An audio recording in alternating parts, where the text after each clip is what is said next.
Bapak, Ibu, Saudara, jumpa lagi dengan saya di acara New Spirit hari ini. Judul hari ini adalah penderitaan itu bermanfaat.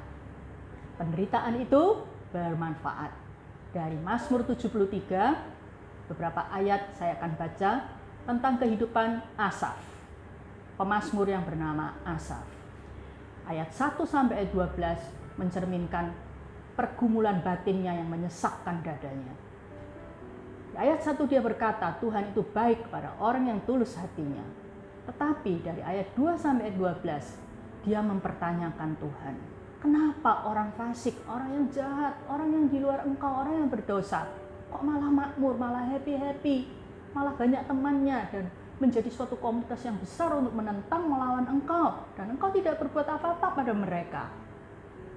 Di dalam pergumulan batinnya itu, terjadi titik balik di ayat 17.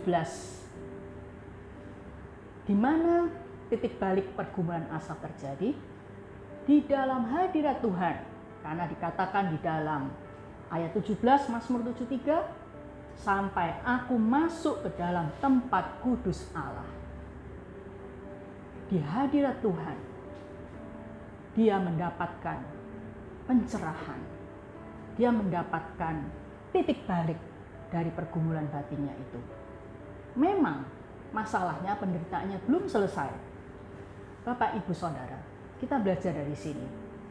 Di dalam penderitaan, banyak sekali orang Kristen menjadi menjauh dari Tuhan, kecewa terhadap Tuhan, mempertanyakan kebaikan Tuhan, dan akhirnya mencari solusi dengan jalan alternatif yang lain.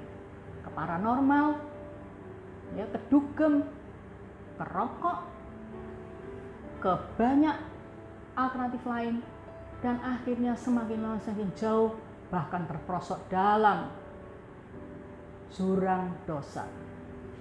Tetapi kita belajar dari Asaf dalam pergumulan batinnya, dia mendekat kepada Tuhan. Dia bertemu dengan Tuhan di dalam hadiratnya. Berarti ketika Bapak, Ibu, Saudara sedang menderita dan mempertanyakan kebaikan Tuhan, jangan menjauh, tetapi dekatlah kepada Tuhan, karena di situ akan terjadi titik balik yang luar biasa. Sikap hati yang benar menghadapi penderitaan, nomor 1. Dari ayat 21 sampai 23 Mazmur 73, memilih untuk dekat kepada Tuhan meskipun banyak pertanyaan yang belum terjawab. Mengapa aku sudah puasa? Mengapa aku sudah pelayanan? Tuhan mengizinkan aku menderita seperti ini. Mengapa penderitaan ini tidak diselesaikan oleh Tuhan? Di mana kemahakuasaan Tuhan dan sebagainya. Bapak, Ibu, dikatakan ketika hatiku merasa pahit dan buah pinggangku menusuk-nusuk rasanya, aku dungu dan tidak mengerti, seperti hewan aku di dekatmu, tetapi aku tetap dekat dengan Engkau. Tetapi aku tetap di dekatmu. Engkau memegang tangan kananku. Saya mau katakan pada Bapak, Ibu, Saudara, ketidakadaan jawaban dari Tuhan tidak berarti ketidakadaan Tuhan. Saya mau ulangi lagi Bapak, Ibu, ketidakadaan jawaban dari Tuhan tidak berarti ketidakadaan Tuhan.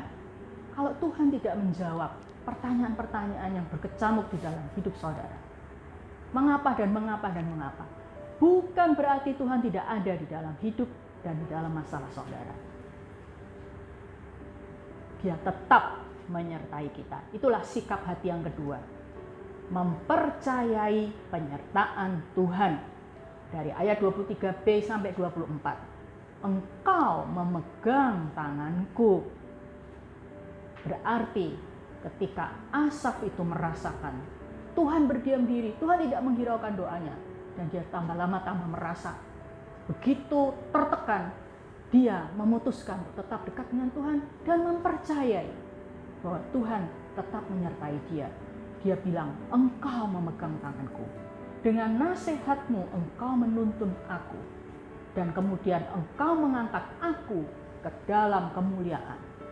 Wow, sungguh luar biasa.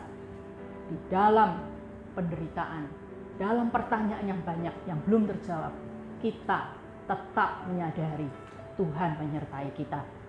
Itu sikap hati yang kedua. Yang pertama tadi adalah memilih untuk dekat pada Tuhan meskipun banyak pertanyaan. Sikap hati yang kedua, mempercayai penyertaan Tuhan. Bapak Ibu, pengertian Asaf tentang kebaikan Tuhan sekarang berubah. Sebelum penderitaan, dia berpikir kalau Tuhan itu baik, berarti Tuhan itu memberkati, berarti Tuhan itu menolong, berarti Tuhan itu melindungi, dan segala sesuatu itu. Tetapi sekarang dia dekat dengan Tuhan melalui penderitaannya. Sudut pandangnya berubah.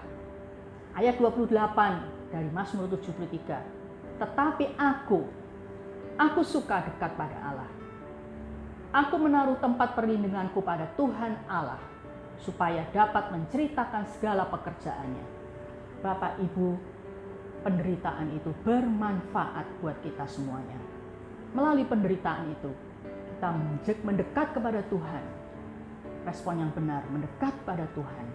Dan karena kita mendekat pada Tuhan, kita memperoleh pengalaman-pengalaman berharga dari Tuhan. Kerohanian kita semakin tumbuh dewasa. Tidak lagi suam seperti dulu. Sekarang kita mengerti isi hati Tuhan. Untuk kita menceritakan perbuatan-perbuatan Tuhan. Untuk kita menjadi orang Kristen yang berdampak kepada sesama. Untuk menjadi orang Kristen yang bersaksi tentang Yesus. Itu yang terjadi pada Asaf. Padahal penderitaan dia sangat berat. Bapak Ibu, saya akhiri dengan sebuah kisah nyata. Seorang ibu yang mempunyai 2 anak dengan suami yang menyayangi dia. Suaminya selalu memperlakukan dia dengan kasih sayang. Tanpa sepengetahuannya, ibu ini ternyata suaminya punya will. Tetapi sementara suaminya punya will, si suami memperlakukan dia dengan manis sekali, dengan mesra sekali.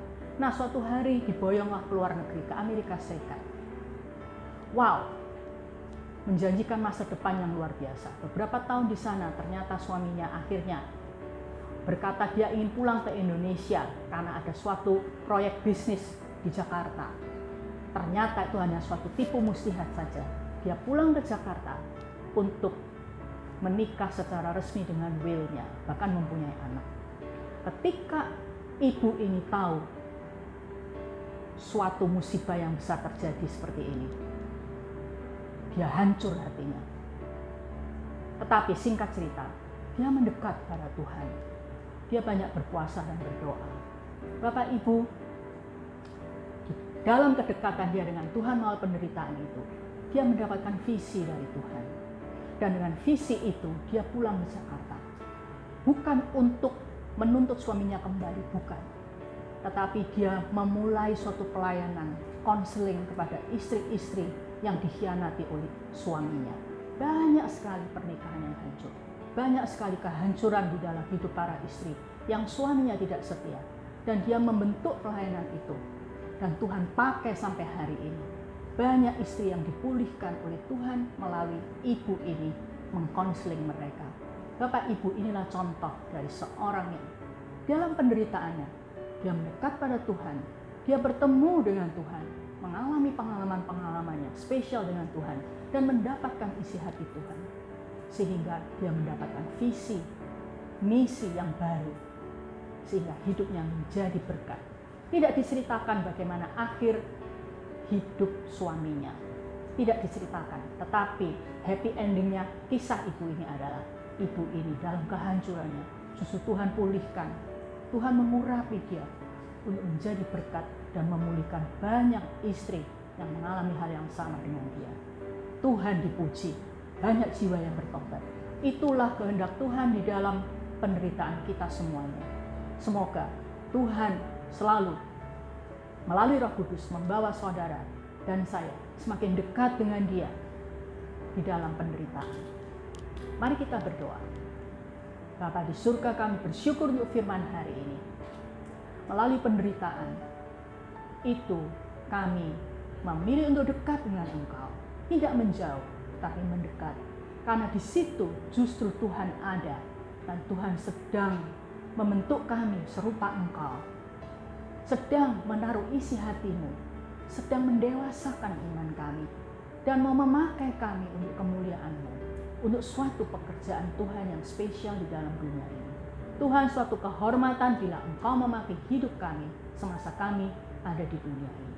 Biarlah jemaat GIH Pangsut mengalami perkembangan dan kemajuan rohani justru melalui krisis-krisis dan penderitaan-penderitaan mereka.